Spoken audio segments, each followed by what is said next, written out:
and they will scrap only if I give them the order. And you feeling itchy, you got something to say, just know we hop this way. Nobody else is suited for this other than us. I know it's crazy, but we work with it and don't give up. Welcome to the show. If you don't know the name, we call it Hop This Way.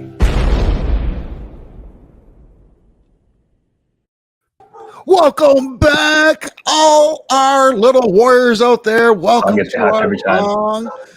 We have a special Sunday Tong edition of the Hop Sunday This Way Show. Fun Day. Hey, it is such a fun day that even Steph couldn't make it out. We got the dogs barking. The dogs are loving it because this is definitely going to be a fun day for Warrior fans. And I think if you're a fan of character actors that are great villains, wow, man, do we got something special for you today. You may, if you're watching this show, you definitely have seen him on Warrior. He plays Mayor Buckley. That might be a spoiler for some, but we have on with us this week. That's right, Mr. Buckley himself. You've been through a terrible time these last few months. Your father died, your business was destroyed, and now your husband has been killed right in front of you. Any one of these events would be more than most could bear.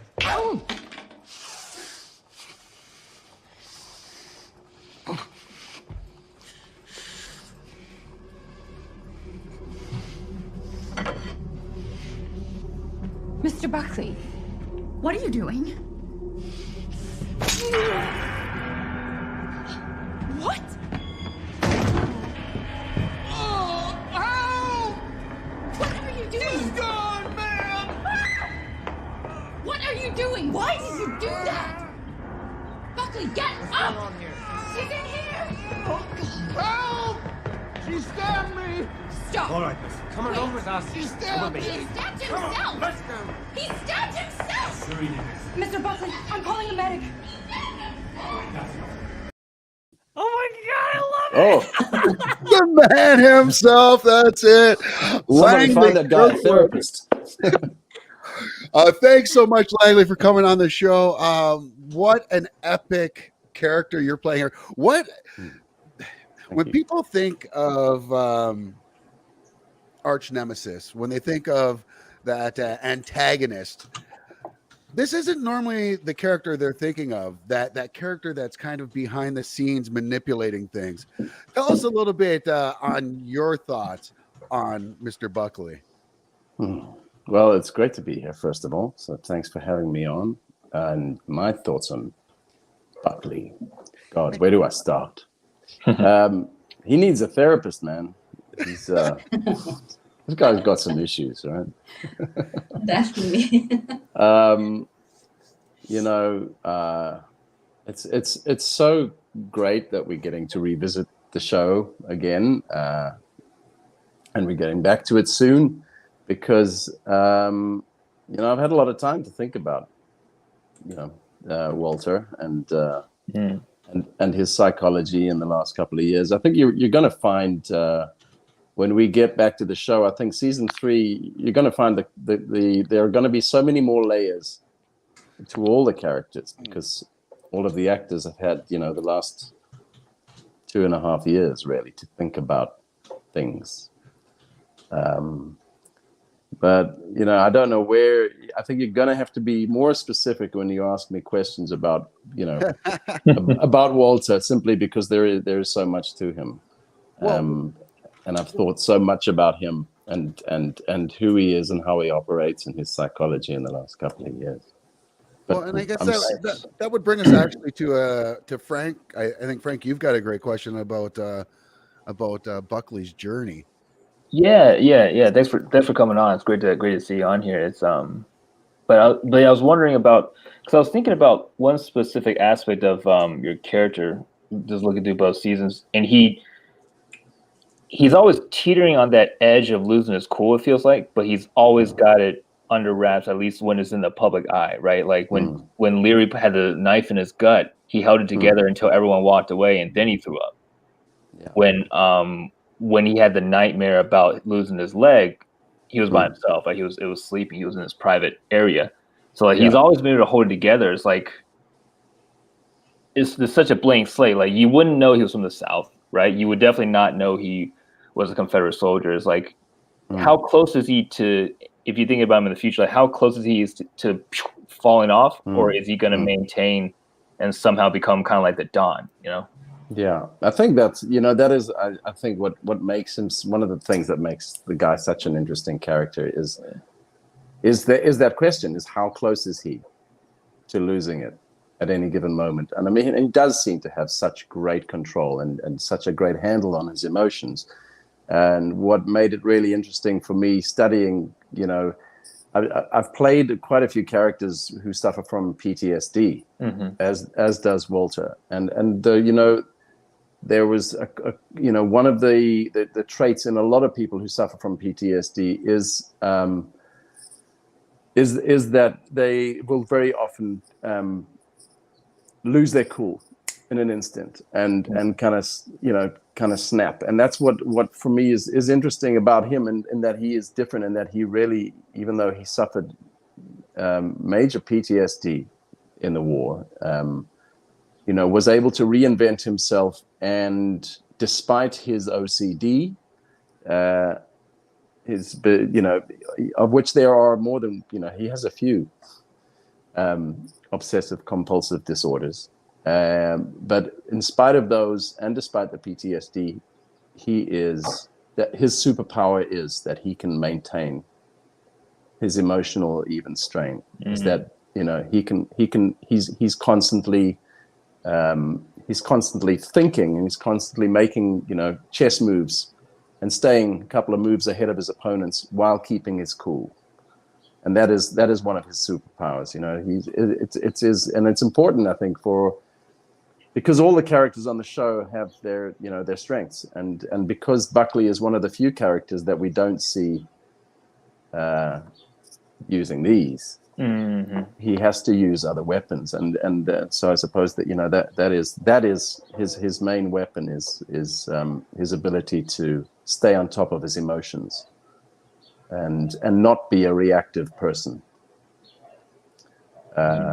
So in many ways, I suppose, I like to think that he's quite an evolved human being, mentally, emotionally, even though he's not perhaps evolved in the kind of way that we in this day and age would necessarily like a human being to be evolved. He's the beast that Buckley needs to be to survive and to thrive, with the choices that he's made. I don't know if that makes any sense. I think so. Yeah. I guess it's hard to you muted, but yeah, I think it's hard. Yeah. No, so you did you mentioned though how everybody's had about 2 years off. To think about these characters. Yes. How much has that evolved? Like, how much has it from the day you guys stopped shooting? Your thoughts on who Buckley was, to where your thoughts on who Buckley is now? Has that evolved, and is it a big change from what you see? And how much do you think it aligns with JT? Have you guys had talks about where you see Buckley going in the future?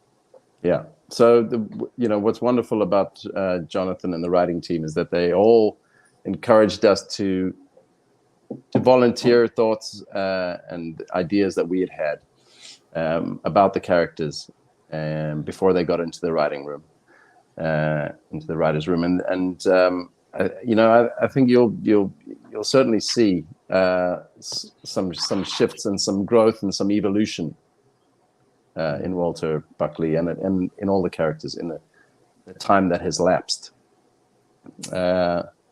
So yeah, awesome. I can't divulge anything really, but I think the fans are going to be very happy with where we go in season 3. Definitely. I have no doubt about that either. Rebecca, you had a question for Kirk. Sorry, Langley as well. So good. I've got 2 surnames as a first. I know. Name, so how often I've been. It's been messing with me all week. I'm not even gonna lie. I get my name wrong sometimes, man. It's all good. I'm this huge comic book fan as well, and there's a Batman character has a similar sounding name. So I've been messing it up all week. And Matt just keeps laughing at me because he's a Batman fan too, and it doesn't happen to him at all. I want him to have my back, but he doesn't. Anyways, Beck, Go ahead. Not for this. All right. Ask away. Well, fans has some theories about the red hair woman.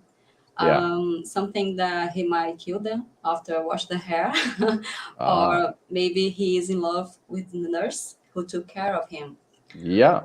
So, what's your theory about it? Well, that's it. I mean, the latter of those two, where you were bang on the money. It's I suppose he holds in his memory banks and in his head and in his heart this kind of angelic memory of the redheaded nurse who got him through that awful amputation. And and I think if there are any spoilers at this stage, I mean, if people aren't up to speed with the whole of season 1 and 2, then it's their own fault. But with the amputation, basically, she was an angelic figure in his life, and so there is that, and there is more to that, though. It doesn't just end with her. So, and I haven't seen scripts yet for season 3, so I can't tell you whether they've written it in or not. But there was speculation with one writer in particular, about a different redheaded woman who we may or may not discover at some stage. Other than the nurse. So. All right. Foreshadowing there. I'm as interested to see where this goes as you are, because I don't know, but certainly the nurse was definitely a figure. So the cleansing, the washing of the redheaded prostitutes. That scene that we saw in back in season 1 of him bathing the redheaded prostitute. Was it season 1 or was it season 2? Season 2. No, that was season 2. That was season 2. That was actually, the washing of her hair was. I don't know if you remember, but in the amputation scene, there was actually a close up of the nurse, and when the surgeon was sawing off Buckley's leg, there was a big good splash of blood in her hair. Oh, and that image. So maybe watch that episode again to see that. But that moment was definitely seared in his memory banks, and I suppose it is very much like, Lady Macbeth in Macbeth, trying to wash the blood out. It's kind of, he's revisiting that and constantly just wanting to erase the blood, get rid of the blood, cleanse the blood out of her hair. The human side of Buckley. Yeah, I mean, as warped and as crazy and as messed up as it is, he's I suppose that's in his way. Everyone has their own form of intimacy. Right. We have a question here from Mike Baker. Mike Baker asks, as an actor, how were you able to craft such a despicable human? Did you craft a backstory for Buckley? How were you able to create realistic emotion and behavior for such a racist character who portrayed slavery and Chinese exclusion? Yeah. Supported, I should say. Yeah. So, I mean, it is, I guess, it is one of the things that people do ask me a lot is that I'm such a mild mannered, and I'm not a dark guy. I'm not overly unpolite or rude to people. I'm quite a friendly person. So people do ask me quite a lot why I always tend to play such dark and evil characters.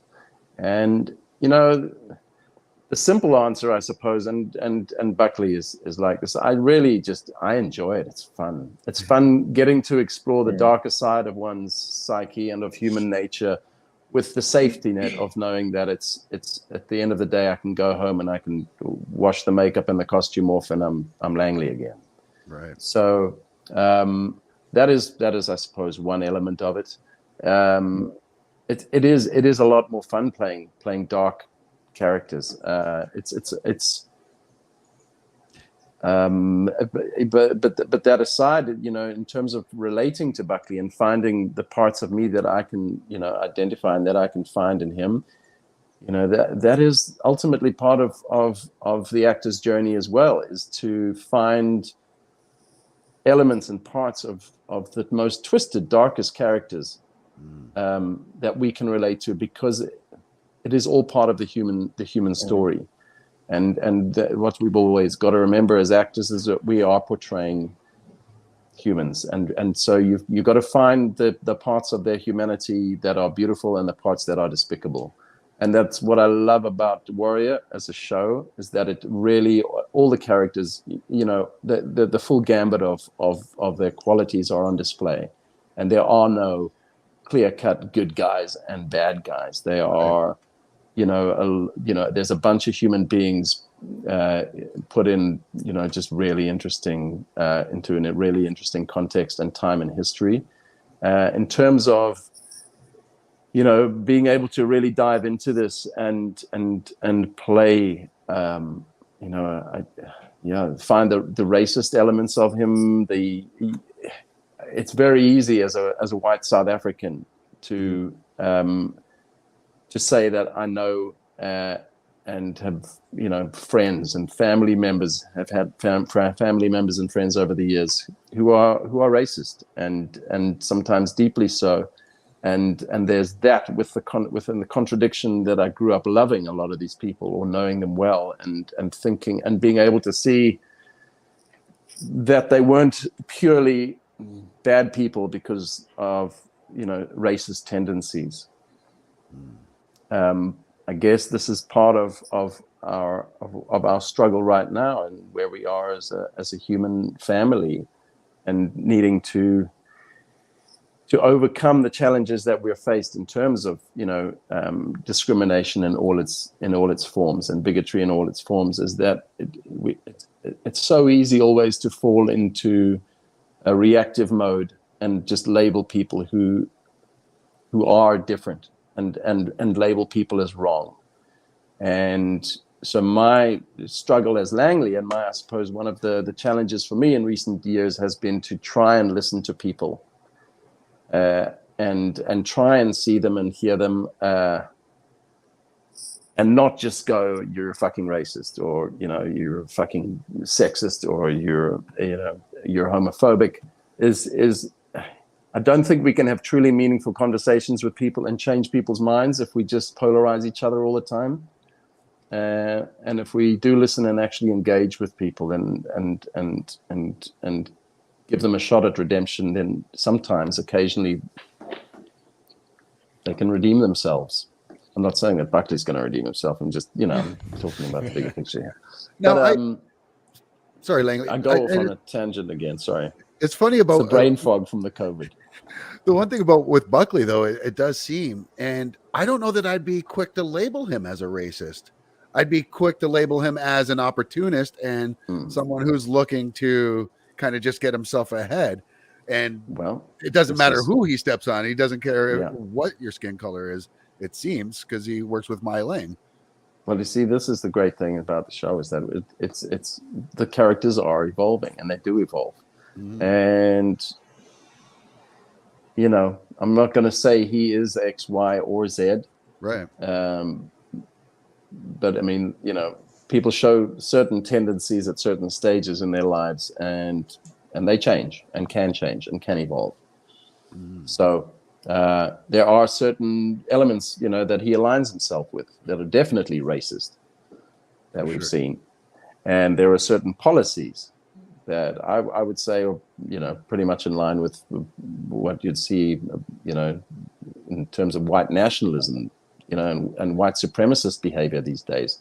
Right. Certainly, you know, and let's see where that goes in terms of Buckley's relationship with Leary in season 3. You know, is that he's identified in Leary a potential political ally.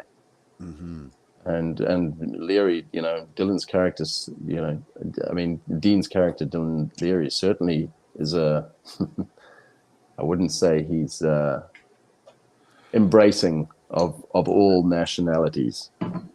and all races. That's the nicest way to put that. Definitely. Yeah. Matt, you had a question for Langley as well. I do. Actually, I want to praise a little bit on the fact that you said like it's so much fun to play villains, because as watching the show, right, I was like, man, this motherfucker, oh Jesus Christ!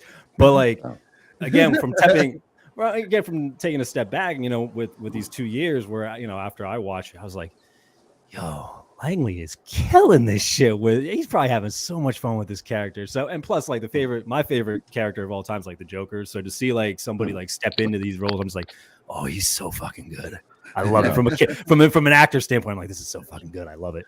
I want to actually pivot a little bit from the show because you do like a lot of the Iron Man trainings and just like triathlons and stuff, and me and a group of my friends actually do like Tough Mudders. I don't know if you've heard of those. Nice. Yeah, I do. So, I've heard of them. Haven't done one, but it looks like fun. It's really fun.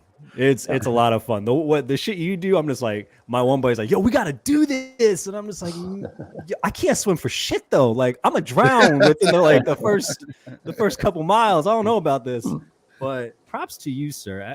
So the training regimens that we both, I think, parallel into, like, they're pretty extensive and pretty hard.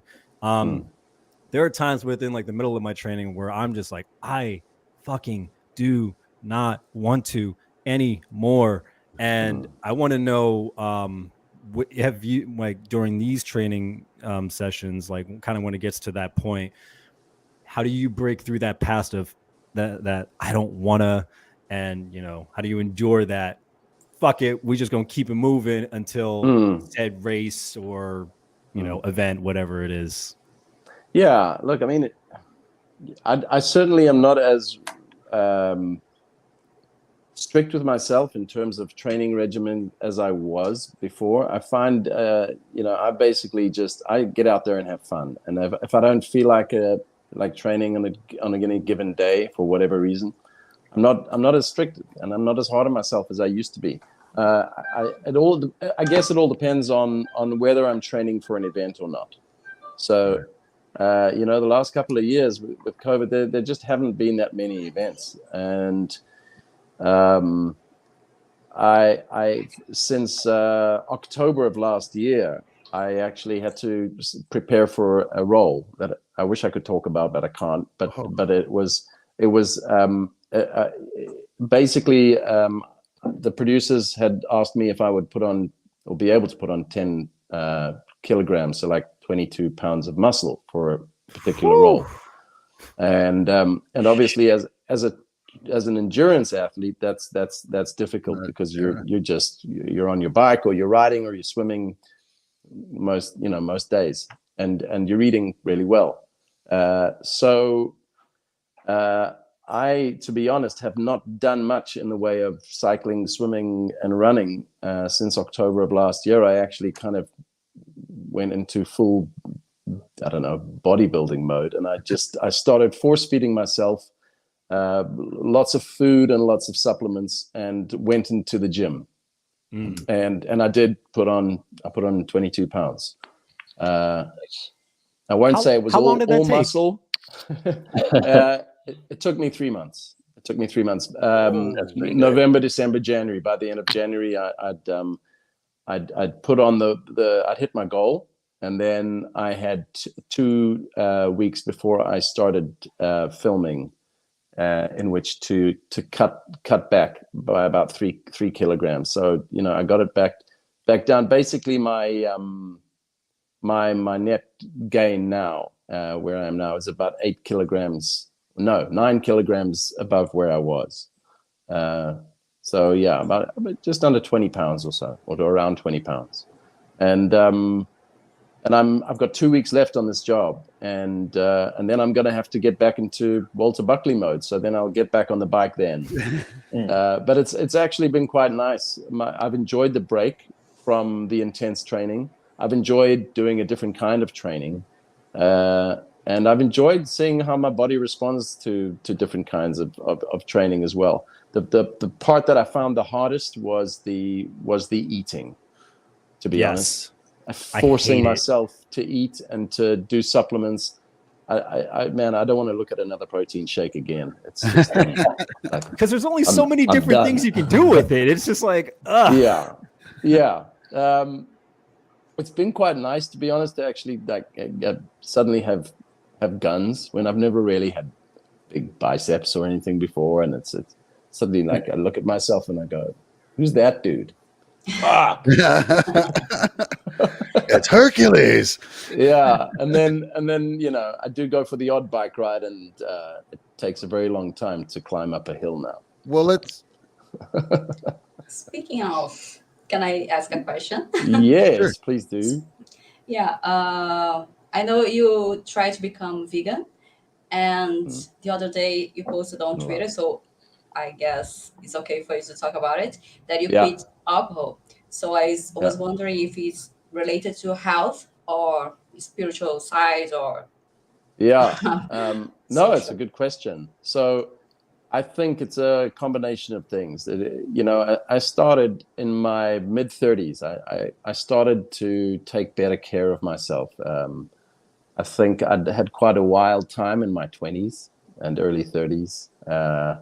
Even though I was by then married with kids, I still enjoyed, drinking quite a lot and smoked cigarettes. And I went and did a show. I did an HBO series called Generation Kill, and we filmed for 7 months straight. And in those 7 months, we were shooting mostly 6-day weeks, and I was on the back or in the front of a Humvee playing a reconnaissance Marine.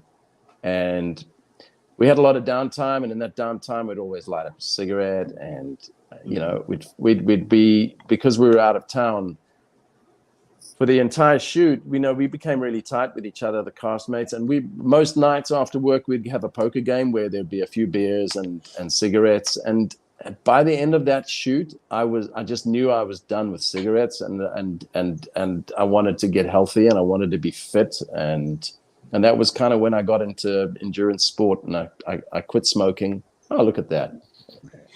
We're quick here. You guys, we try to be quick. We try to be quick. There's a reason why you were solo so long. No. But yeah, I mean, I think that's where it all started, my kind of journey towards looking after myself, taking better care of myself. And I mean, I stress that whenever I speak to young actors now. I just say, man, please don't. There used to be this kind of glorification of living the wild life for actors, and I just remember how actors like Peter O'Toole and Richard Harris and kind of guys like that were kind of glorified and deified because of how tough they were and how crazy they were, and how they would arrive to set in the morning still drunk from the night before, and there would be this kind of reverence about it. And I think about it now, and if an actor were to arrive on set wasted now, I would be so pissed off. Yeah. And the truth is that almost every actor on the planet would be. And I think that's how it's changed. So whenever I do speak to actors now, young actors, and I see that they're not looking after themselves, I just say, listen, man, you want to be in this for the rest of your life. You want to be working until you're 100, if you can. And your best shot of doing that is by looking after yourself. So just stay fit, stay healthy, eat right, try and drink, do everything in moderation, and please, God, don't smoke cigarettes. Yes, please. I agree. As a fellow, are you? She said you tried to become a vegan. Are you vegan or? So I lived in LA for like 3 years. And, you had to be. Oh, so that was mandatory. I had lots of friends who were, I'm certainly into animal rights, and I do. There's a part of me that wishes I could live without meat, and I do try to eat less meat, and I try to eat good healthy meat. And the beef that I eat is grass fed, and I try and eat organic grass fed beef, and the same goes for lamb and any kind of sentient being that I eat. And it's something that I'm conflicted by. I know that there's a part of me that knows that if we want to be more evolved as human beings, we should stop eating animals. I'm not there yet. It's a struggle. I did manage a month of veganism when I lived in LA, And I came back to South Africa, and I had some lamb chops put in front of me, and that was Lamb it. fan of that. Yeah, that was it. And Don't blame me. Lamb's awesome. Langley. Well, Yeah. I'd be remiss if I waited too long. We have joining us as well our other co-host, the Asian hip hop hippie herself, Miss Stephanie Young Pratt. Welcome to the show. Thank you. Up early Well, thank on you for the that. West Coast over there, Pacific Coast. Yes, I'm reporting from Hawaii. So thank you so much. And sorry for the delay. This is very exciting. So, catch me up to speed a little bit. I know I missed a little bit, but, the Buckley talk. Ooh. Right. Rebecca had actually just asked me, and I'd still not got around to answering properly about my drinking. I stopped drinking alcohol about 2.5 years ago, and she asked, the motivations behind that, whether they were health-driven, health-related, which they definitely were. So that's a part of it. Rebecca is taking better care of myself. The honest truth is that I think everyone has a quota of alcohol that they should drink over a lifetime, and I crammed mine into the first 45 years. So. Brett's looking at you, right? Okay. Waiting for you to train. See you in June. Yeah, man. We're so blessed and lucky to have Brett. He's a god of stunt coordination. Oh, my Lord! Don't even. He is so good, and we're so excited that we're getting him back. I mean, yeah, he's definitely. You guys have got this show. It amazes me. The amount of talent that surrounds this show, from acting to production to writing to Brett freaking Chan. We're talking The Last Samurai, Brett Chan. Yeah. We're talking oh my God, the list can go on. He's got the new Halo series coming out as well. I mean, Brett is on another planet. And you've got JT, you've got yourself. This is your second time working with JT as well. That's where. And with whom? Someone mentioned it to me the other day. And because with Lonnie Pennerstair. Yeah. Oh, yeah. See, when someone mentioned to me that you were on Banshee, I was like, wait, the whole reason why I even watched Warrior in the first place was I heard it was a JT show and Hoon was going to be on it. And I was like, what? And I went back and watched season 3. Yeah.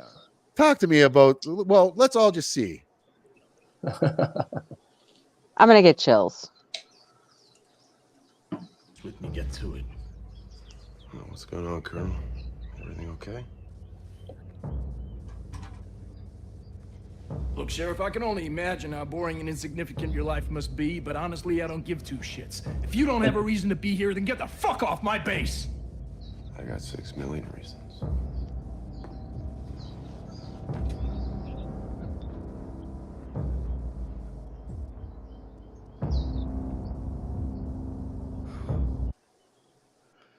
I mean, if nice guy. I haven't watched that show, I mean, that show is intense. But Banshee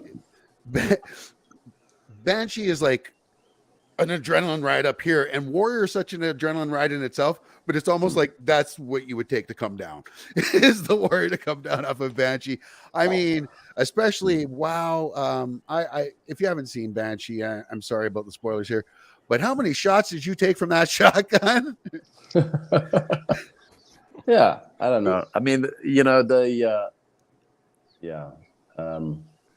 few. Kevlar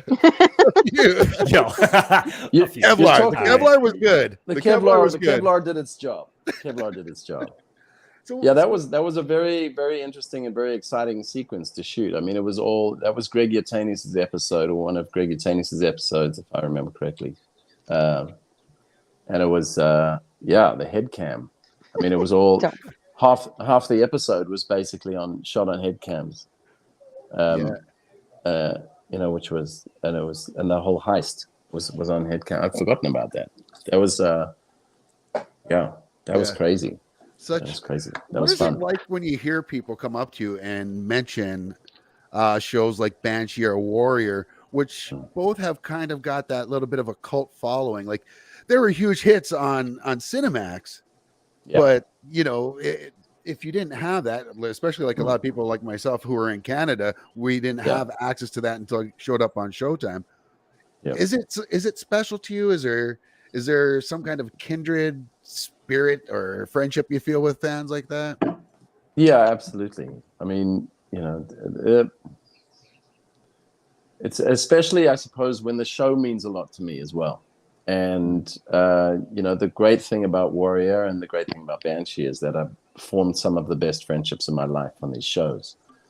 And certainly, the one thing about Warrior is, you were talking about how talented everyone is on the show in all the different departments. But the other great thing about the show, and one of the reasons why we all love doing it so much, is they're just such wonderful people on the show. We all love going to work every day. Everyone loves going to work every day. I'm currently working with a lot of the same crew that we worked with on Warrior, who will be coming back for season 3 as well. And they miss everyone. They can't wait. They're so excited that we're going to be starting up season 3 soon. And it's that's generally the feeling amongst the entire cast when everyone comes to work.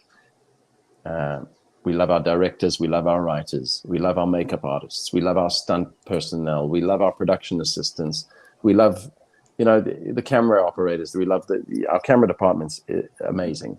We love our sound guys. I mean, it's the dream show in every way for an actor to work on, because we're working with such amazing people, such amazing material, and everyone's really nice. And then the dream was answered for a season 3. Yeah, man. That's one of my questions, that you have a long list of projects that you have been involved in projects with many star casts like Samuel L. Jackson, Jodie Foster, Juliette Binoche. Even you have a fight scene with Patrick Swayze in a TV series. You watched that? Wow. Yeah. But I think you probably have the longest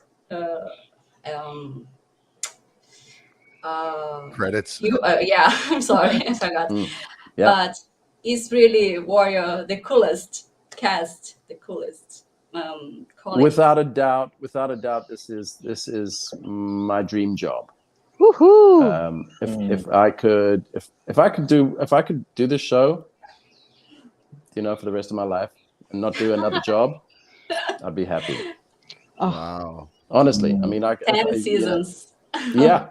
So Jason said this. You said it. I think Yes, it's official. please. Everybody has said this has been their Hello, dream. HBO. All right, Wow. then. Listen, if it's going 10 seasons, how are we getting Rich back? I'm just saying. We're bringing Bolo's twin back in. Oh my God! We kept saying that we're going to have it come back in through Perry, but what if we have somehow Buckley brings in Bolo's twin as his enforcer? Ooh. Yeah, everyone needs an enforcer. I'm just saying, including wow. Buckley. He definitely will at some point. Sean Jarvis says you can see the genuine love between cast and crew, and it makes the show so much more. It really does. It's such a great show. Frank, you had another question as well. It's also just like Langley, what you were saying just now about the passion of the cast and the crew. It seems like all the folks we've been able to see and talk to, that passion does seem to kind of echo what some of the other folks were saying here. It's like it kind of shines through in the acting, right? It kind of shines through everything about the show. It's like, I guess that's why we get drawn in so much, because indirectly we're getting it from you guys, right? So that's kind of like, and we always talk about how there's no throwaway characters. There's no character that doesn't have something else to them that we're not quite seeing. And I remember when Rich was on with us, he was talking about how for Bolo, even though Bolo was a limited character in terms of his number of appearances, he imagined a backstory for him. And I guess like, I'm trying to figure out how to like package this question together, because I want to ask you a couple of things. So far, your character hasn't had to get his hands directly dirty, right? The closest he came was when he hit himself with the scissors in front of Penny, right? So paper knife, but paper knife, but so what do you think is your character's backstory that could potentially get him to do something to actually get his hands dirty? Because so far he's been successful in avoiding it as a politician. What if he can't? And like, what in his backstory do you think might dictate how he reacts in those situations. Okay, well, just bear in mind that this is all just conjecture, and I have no inside information as to what the writers have in store for season 3. But I'll just put out there that he was a soldier, albeit for the Confederacy, but he wasn't involved in the war, and a lot of those Southern boys could fight. So there's certainly something in terms of the physicality that he could bring at some stage that we're not aware of.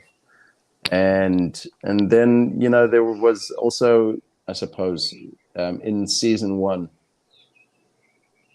the writers did set something up there for, I suppose, Buckley to. I'm trying to think of the line that it was basically the scene with me and Dylan Leary up when he gets me up against the carriage, and I think the words were, "Trust me, Mr. Buckley, you don't know men like me." Oh yeah. Or you've never met men like me. Yeah. And that was true. Yeah, and I think that gives a hint as to the possibility that Buckley, there is a lot more to him that we just haven't seen yet, and that don't write this guy off because he has a disability. He can still look after himself, and he's a survivor. And sometimes survivors have to fight dirty, but they survive. That Kane's multi-purpose, huh? That it is. I've always thought, yes, this is the season where the writers are going to say Buckley draws his story. Yes. That would be nuts. It's got a single shot bullet in it. Single shot bullet, or it's a katana blade, and she's just, straight out of, what is that, Dr. No? That would be ill. I like it. Steph, you had a question as well. Well, actually, two parts. One is actually related to the question of alcohol, because you don't drink anymore. What, and this is the comical part that I'm thinking about, because of mostly Asian cast. When people are hanging out, how many people had the Asian glow?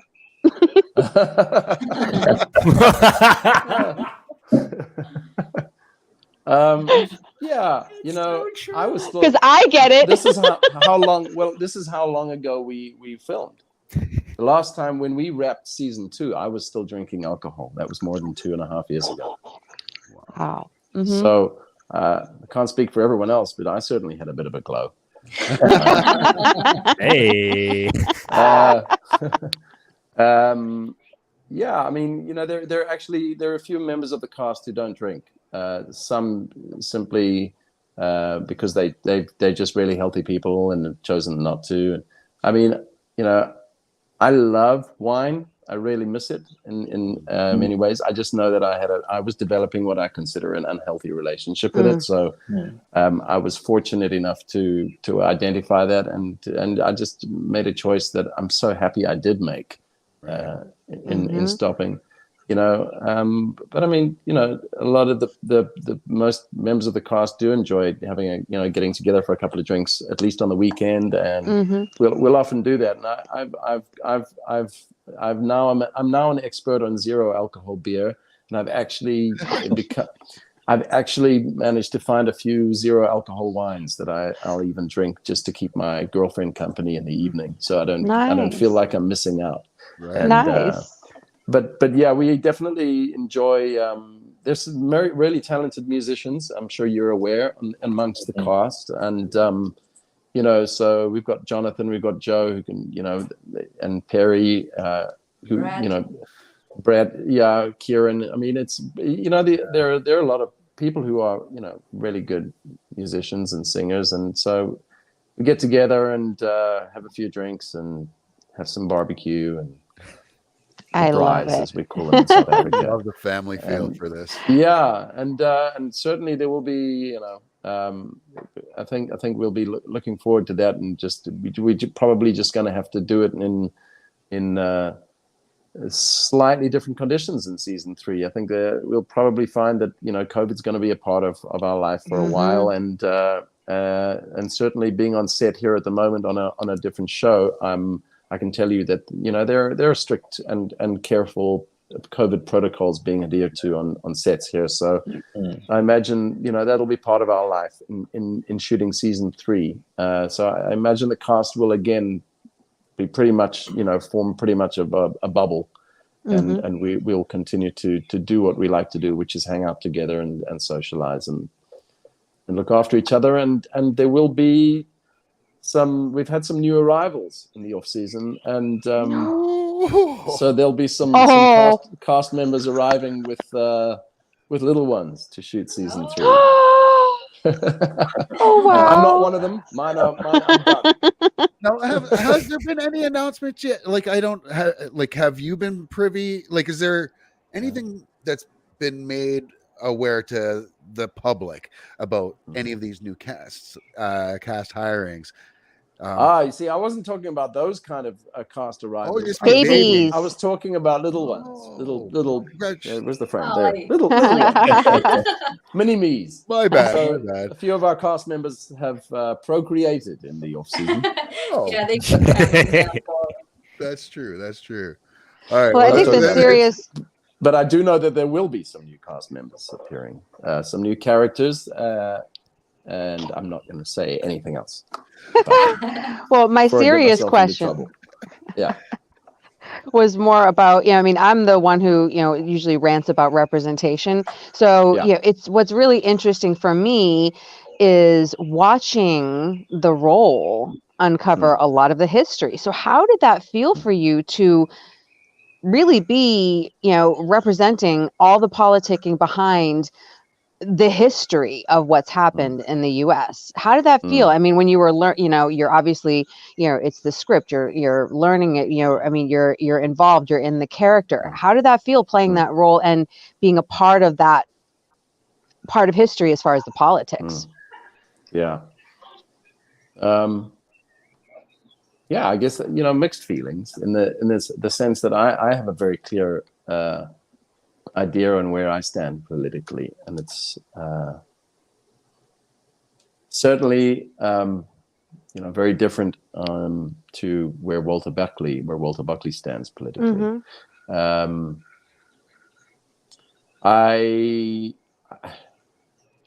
I lived in the States, I did get very caught up and very involved and was quite vocal in terms of the politics there. I had moved to the US with certain expectations. I had arrived in the midst of, or the beginning of the second Obama administration. And, I literally got my green card in my hand a couple of weeks before Trump was voted in. And, I guess, look, I won't say that was the only reason, but it was certainly one of the driving factors in me moving back to South Africa.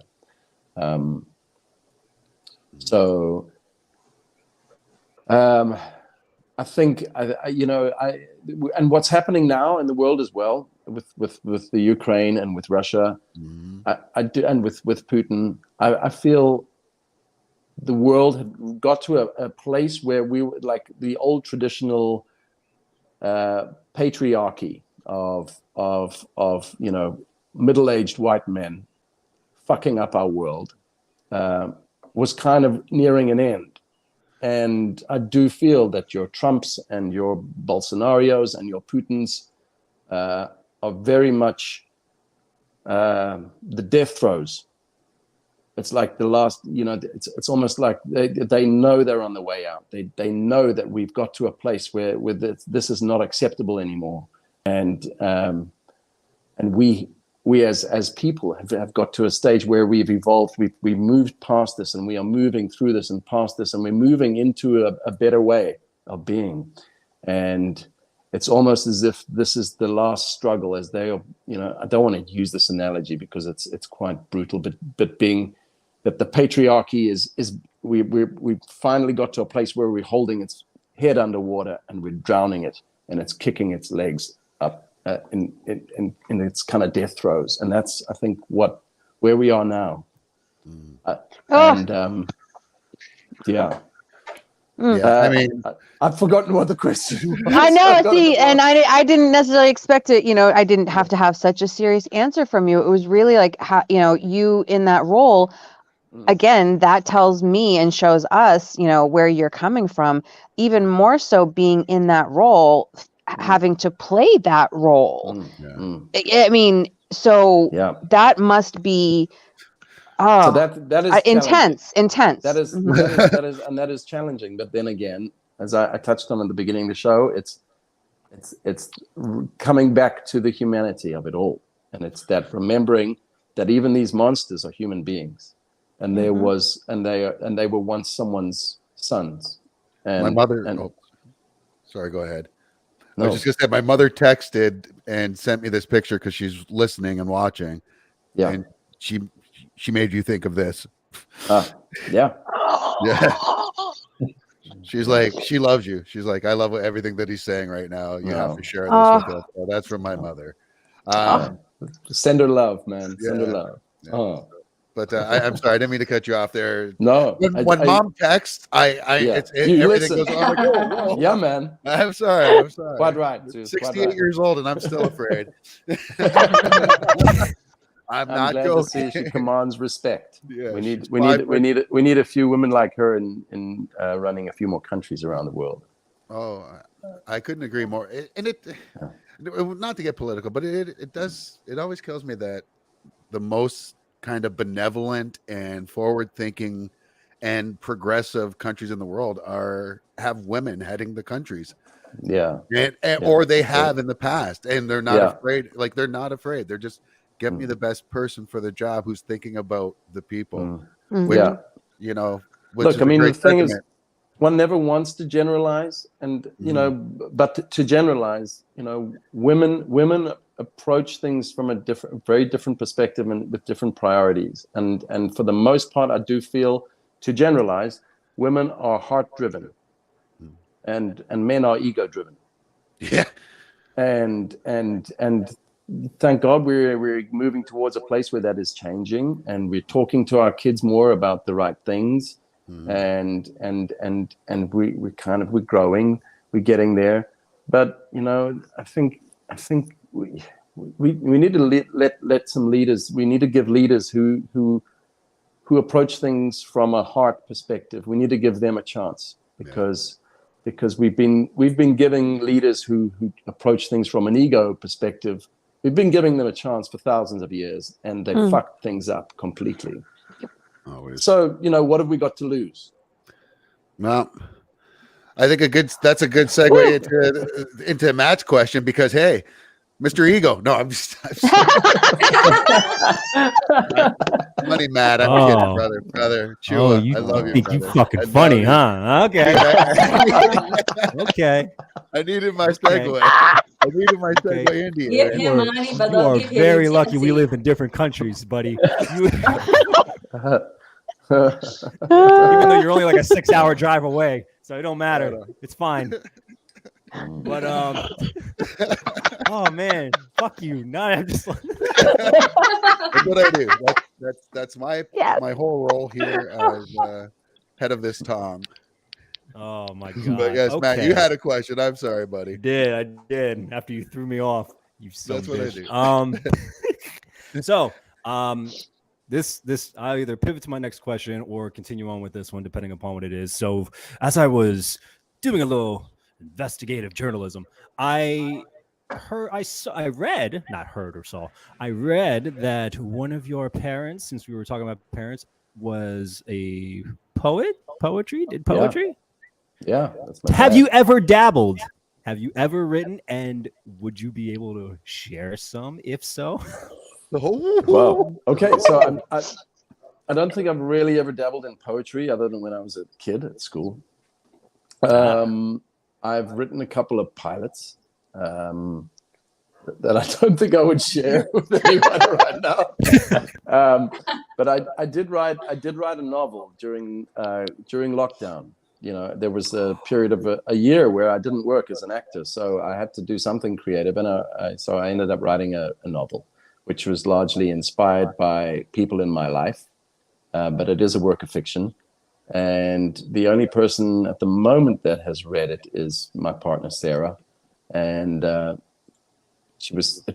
response was encouraging. So I'm doing like a pass at it and editing it. And I guess the next step is to be brave and give it to a publisher to read and see where we go from there.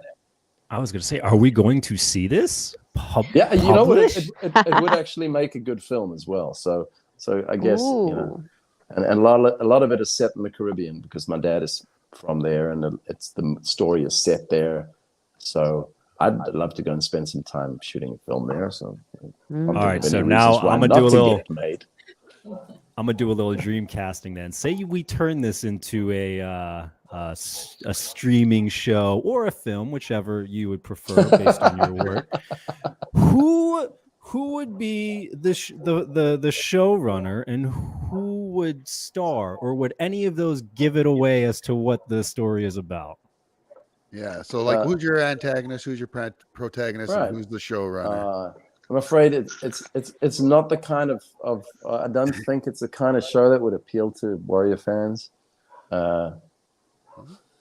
You'd be surprised. There's a wide variety, as you can see just from this cast here. Yeah, well, look, because the central character was based largely on myself, because it was kind of from my perspective, I guess I would cast myself as the lead. Hey, yeah. Why not? Yeah, and then I'd have to come up with someone to play my dad, and I'd have to come up with someone to play my daughter, and I'd have to come up with someone to play my lover, and then various family members and people on the island of St. Vincent in the Caribbean, which is where it's set. So, God, I don't know, man. I haven't even thought about that far. I've got to let me get the book published first. Let's take it from there. Why don't you? I'll come back onto the show in a year's time, and you can just say, so how's the book coming along? And have you given any thought to the question that I asked you a year ago? And I'll give you an answer. Writing this down. How's that right now? I got you. Let's be honest. Chua's just looking for a role. I'm so done. Yo, what is it about Sunday Fun Day today that you want to expose my shit? What the fuck's wrong with you? I suppose I could turn the character of my English daughter into an American son. I don't know. Yeah, hey, if he's beige, that's me. I'm good.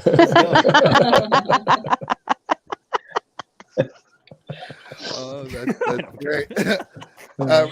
Now, Rebecca, did you have another question? Yeah, speaking of mothers, I know that you're a very sensitive person. We have spoke about it just now, and your father is a poet, art teacher, and I wanted to know about your mother, how she influenced you in your personality. Yeah, massively.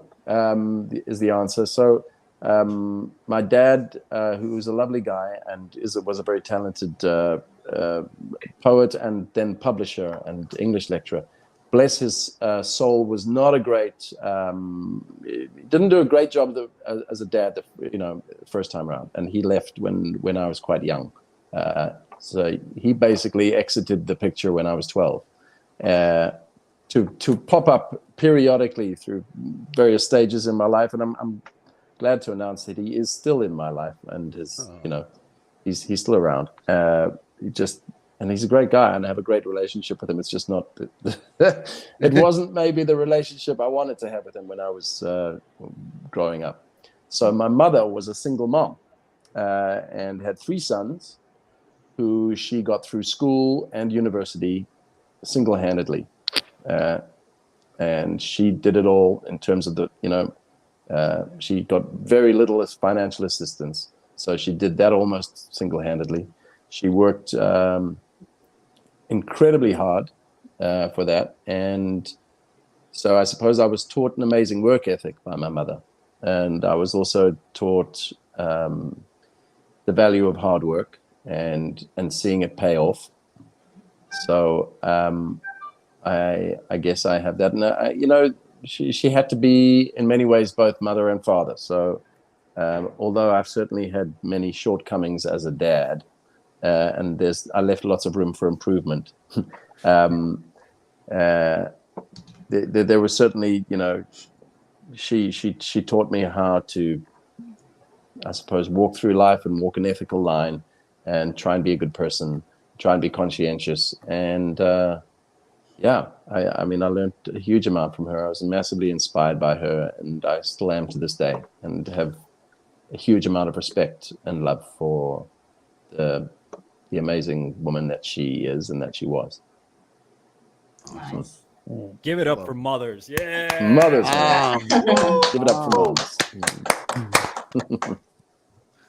It's good to love and fear them. Yes. That's also true. All right, so we're gonna get the last round here because we've had Langley here for a long time now, and I know it's getting late in South Africa. So, Frank, we're gonna go you, Steph, Matt, and we will close things up there. So, Frank, what you got, buddy, for your last question? Just kind of going back off of what we were talking about earlier with your character. With what you can tell us from season 3, like, is there gonna be any out of commission period for Buckley because of where he ended up physically at the end of season 2, or is he gonna be kind of on the scene right away again? Yeah, he'll be on the scene. I mean, if you remember at the end of season 2, physically he was okay. He just had his arm in a sling, and he was good to go as the new mayor. So he's certainly going to be fit as a fiddle in terms of his arms. But he's there we go. I don't know what else to say. I can't add anything else. He gets it done. He gets it done. Yeah. He'll be good to go. Miss Steph. I was just wondering, what was your least favorite scene in the first 2 seasons? My least favorite scene. Like either really rough to film or just, Yeah.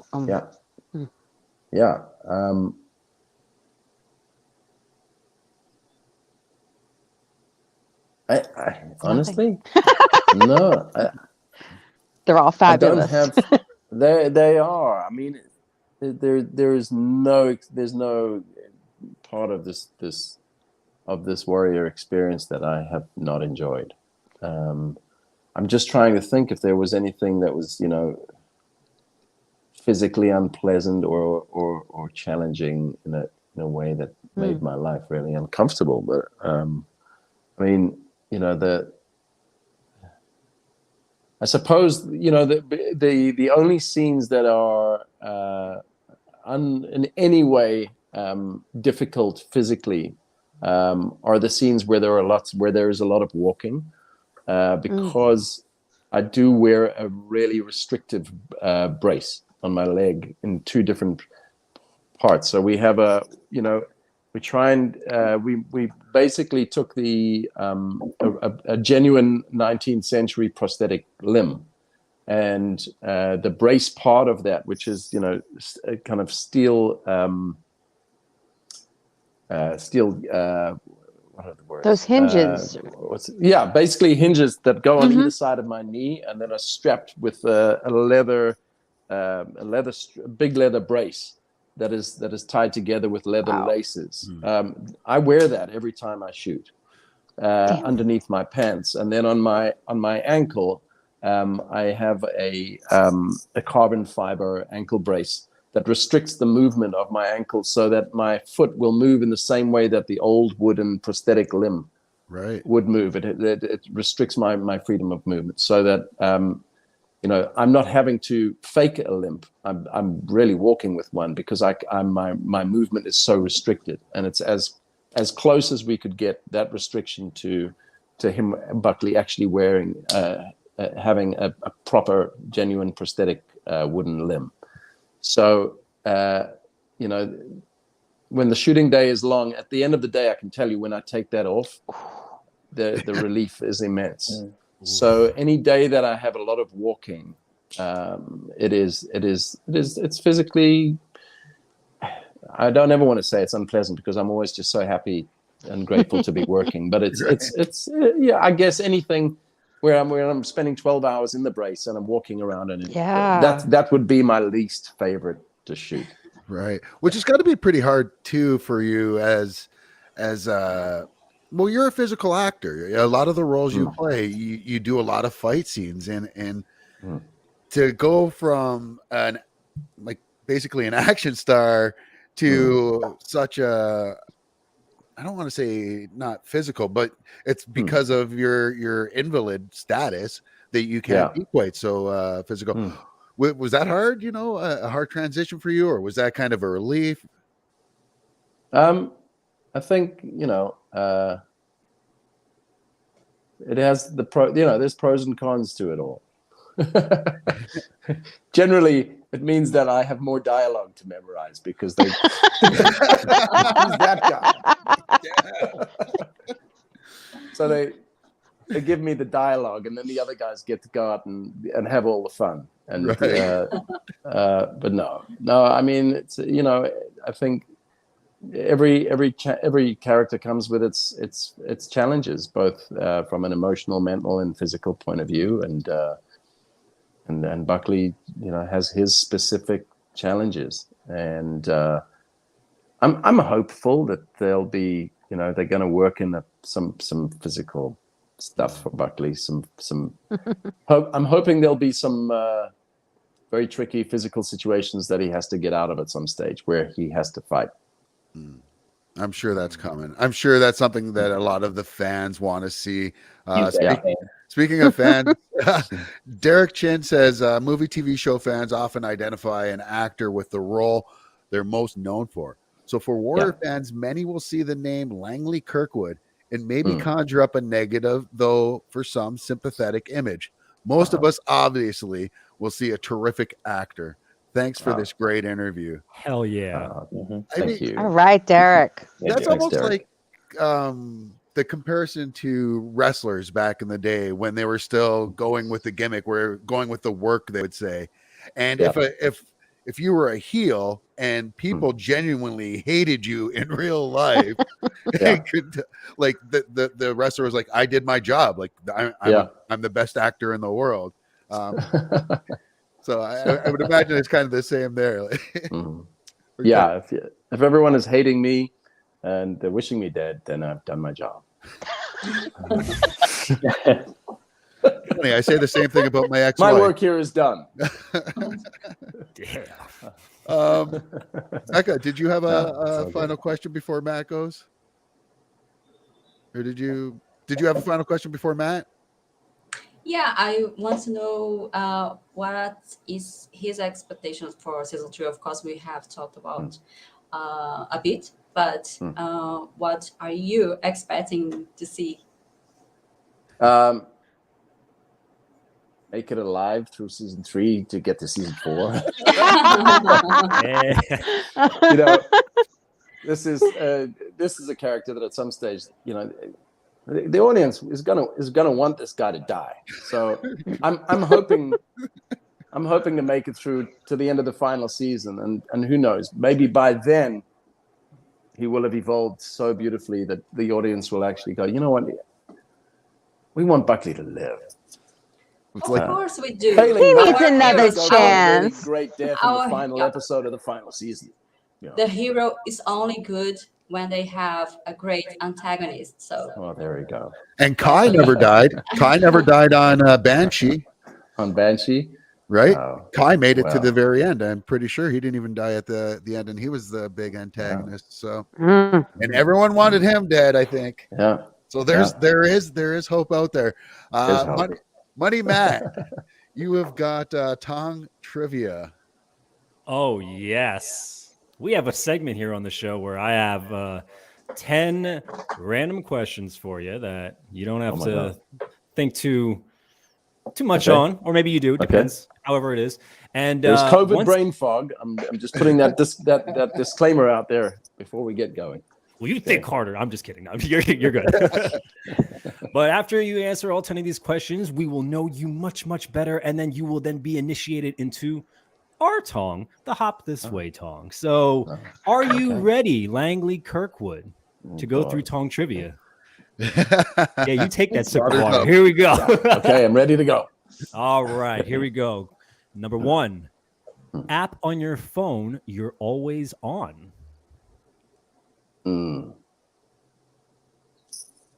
Yeah. Instagram, probably. My kids only communicate with me on Instagram these days, so that's my excuse, and I'm sticking with it. It's always the DMs. It's like, hey, Dad. Okay. Question number 2. Superpower you would want to have, and would you use it as a hero or a villain? Ooh. I like that. Telepathic powers, being able to read people's minds, and definitely as a hero. Yeah, I like this. Question number 3, your favorite childhood memory. Wow. God.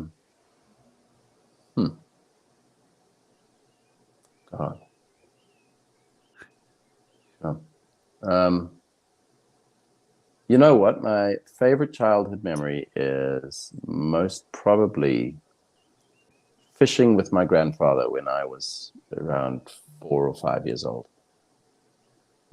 Ooh, that's a good one. Okay. Question I can never keep count, so we're just going to keep it moving. If you could create the best slice of pizza, what would be on it? So I do have an amazing slice of pizza. It is my favorite, and it really is quite simple. It's I don't know. On the West Coast, there is a pizza chain called Z Pizza, and I don't know. I know that there were some at various other places around the U.S. at one stage. I don't know if there still are, but Z Pizza made just the most amazing Napolitana pizza, and it was literally just the most amazing simple base with fresh tomato slices and mozzarella and fresh basil. And honestly, that straight out of the pizza oven was that was my favorite. That was that simple. Z Pizza. You said it's on the West Coast? It is. It's down in Laguna Beach. And I think there's a couple in LA as well. All right, I'm still waiting for there to be a proper vegan pizza. Like they've mastered a lot of things. They just can't master melting cheese quite yet. Melting the cheese, the cashew kind of cheese. Yeah. Right. They'll get there. It's getting there. It's getting there. Can't be good old pizza though. The real one. Here we go. Next question. Name your biggest pet peeve.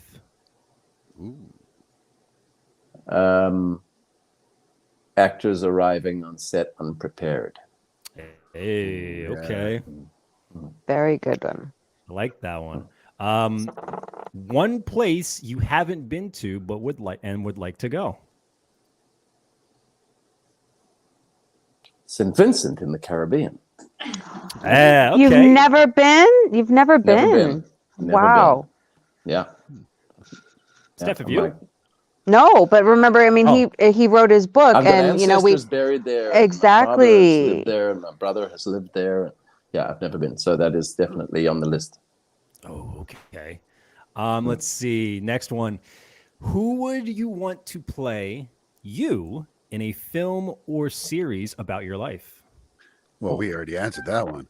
I know we kind of did. We need but that was in the fictional young one. Langley? Yes. Who's going to play young Langley Kirkwood? Young Langley Kirkwood. Yeah, I don't know. Ryan Reynolds is too old. Shit. It doesn't matter what the question is to guys. It doesn't matter who do you want to play you or who do you want. If you're going to go the other way for just one night or whatever, the answer is always Ryan freaking It's Ryan Reynolds. Yeah, it's Ryan Reynolds. Hey, have any of you guys, have you seen Jonathan Tropper's new movie, The Adam Project? Yes. I have it on my watch list. I watched it last night. It was so How was it? So good. Very Yeah, good. My it's friend so said he good. cried. Makes And me my laugh friend and there cry were at the same no time. lights left in the house. And if you got any kind of daddy issues, oh boy. Oh, come on. Don't. Oh God. Yeah, Oh, you no, go I'm there. not going to watch it. Great. Oh man, no, you got to watch it. You got to watch it. It's amazing. It's You know it what? just Maybe we'll do a Scener watch party and we'll all watch it together. Yeah. yeah, Yeah, do we that. can get a It's group so of good. fans to watch. It's so Oh good. man. You just make Oh. sure there's some Kleenex nearby. I'm so happy for him though. Like, I mean, I discovered the first time I found JT was JT? I did. Holy It was, shit! It was Banshee, and I felt like, as a Yes. Canadian, I felt like I was the only person in the world that was watching it as it was Yeah. on the air, Right. and Oh. watching every week, and I'm not going to say how I managed to watch it in Canada. It was legal. Don't tell me. But I mean, that I was say that with my kids as well. It's just don't tell me. Just right. But I always say I put from watching that show, JT's character writing and the depth in his character right up there with Aaron Sorkin. Yeah. I think he's honestly He's one phenomenal. of the top 3 writers in the world, and Yeah. we saw that when he took over on C. We see it on Mhm. Banshee. We see it here on Warrior, and now the Adam Project. I mean, And he's Justin funny. Lin found him. He's so fucking funny as well. Some of the his lines are just so quick and witty, and he's a deeply funny human being. But and there's a lot of humor in the Adam Project, but there's also some really good stuff, some really good heart stuff as well. So Yeah. Great. give it a watch. I might have to watch that Definitely tonight. gonna give it a watch. Yeah. Yeah, that's- Okay, where are my tissue? Where are my tissues? Final 3. Here we go. Living or dead person you'd love to sit down and pick their brain. Hmm.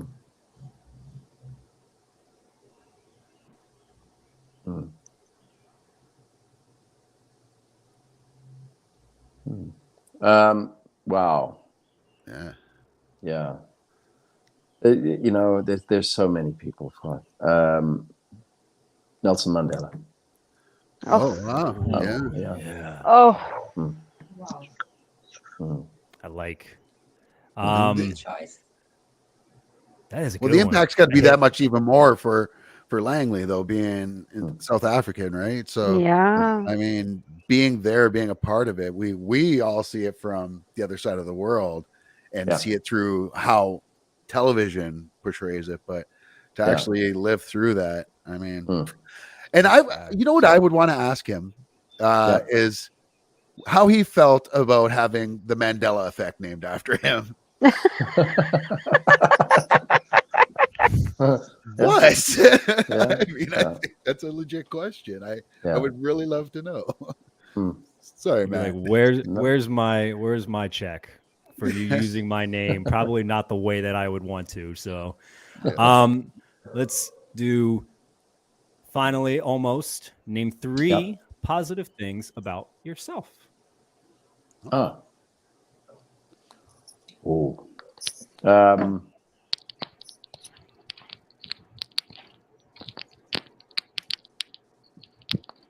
Wow. Okay. 3 positive things about myself. I try to be the best dad that I can be every day. I try to be the best human I can be every day. And I don't beat myself up when I fail. At all. Wow. Things. Wow. Very nice. I'm applauding that, and I'm not even done yet. Wow, that was good. I like that. That was really good. And finally, because we got to end on a silly ass note, if you had a theme song every single time you walked into a room, what song would play?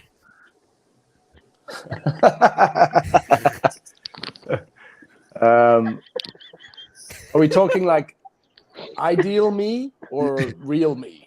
You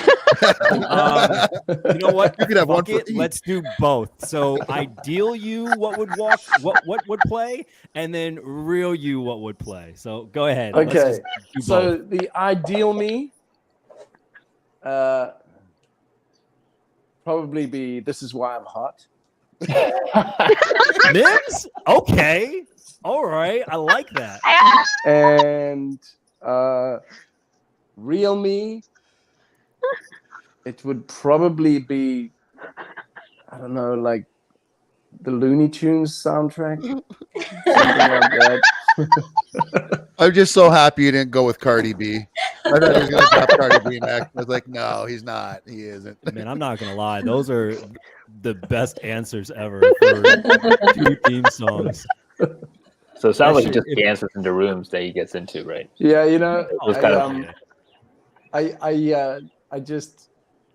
I had a friend and a colleague who will remain nameless, but he threw himself a big birthday party on a shoot when we were away out of town on location, and he walked into his own birthday party and he threw a big party for us. And he walked in to "This Is Why I'm Hot," and I just thought, man, that's so cool. This is why I'm hot. So now here's the trick: is you write that into your story. That is now a part of your movie. No, that's the opening credits song. That's the opening, and he just like starts fucking going. That's good. This is why. Forget Peacemaker's opening. Oh, that's fantastic. Oh, that cracks me up. We better get producer credits on that now. Ladies and No, gentlemen, that was fun. That was a lot of fun. Kirkwood is officially part of the Hop This Way Tong. Yeah. Congratulations, sir. Hey! Welcome Thank you. Welcome on board. A great job indeed. Some great questions there from the fans and, of course, from the rest of the Tong here. Do you have anything to say as the newest member of the Tong? Hey, man, just stay safe and stay positive and look after yourself. And thanks for having me on. It was great fun. It's been an absolute pleasure. Thank you. All of us here at the Hop This Way show, and from, of course, Mr. Langley Kirkwood, one of the baddest mofos on Warrior and one of the nicest people on the planet. Thanks so much for watching, and we'll see you all